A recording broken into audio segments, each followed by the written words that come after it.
Welcome to The Explainer. Today, we're going to break down the tensions that are rapidly escalating around Iran.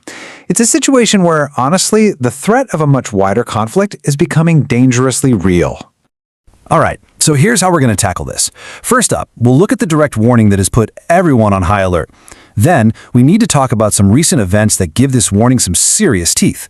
We'll also hear from a top military expert and get into this new strategic idea called the Yemen complex.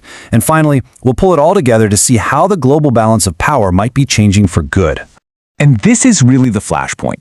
This is the stark warning that came directly from military sources in Yemen. And you can see they are not messing around here. They're talking about a complete shift in power with, and this is their own words, shocking and terrifying options.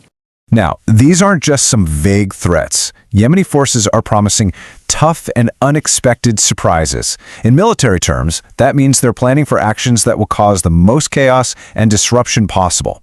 This isn't just talk. It's them basically declaring that if a fight with Iran kicks off, the battlefield is going to get a whole lot bigger instantly.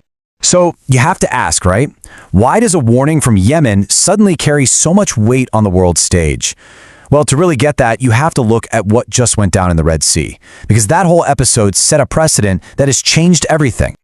I mean, this timeline tells an incredible story. It shows how Houthi forces in Yemen were able to disrupt one of the most critical shipping lanes in the world, so effectively, in fact, that the world's most powerful navy actually had to negotiate a ceasefire.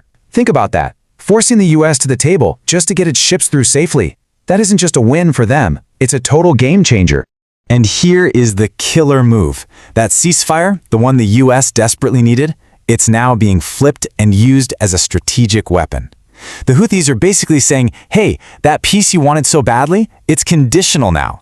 If you so much as touch Iran, the deal is off and the Red Sea is closed for business again. And look, it's not just the regional players who are making these kinds of calculations. These exact warnings are being echoed in the West. We're talking highly credible military experts who are sounding their own alarms, saying, hey, we need to be really, really careful here. And to get a sense of just how seriously Western military leaders are taking this, we can turn to Tom Sharp. He's a former commander in Britain's Royal Navy, so his perspective here is incredibly telling. Sharp really just puts it out there plainly. He's arguing that the world cannot afford to forget the lessons learned in the Red Sea campaign.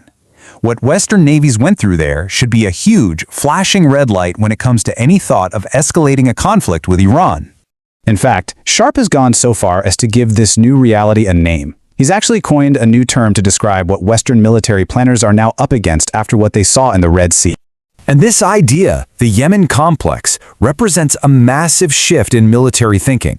It basically says the Red Sea conflict wasn't some one-off fluke. It's now the new brutal benchmark. From now on, military planners have to ask themselves, can we really handle another fight that's this costly, this difficult, this draining? Sharp just completely torpedoes the old assumptions here.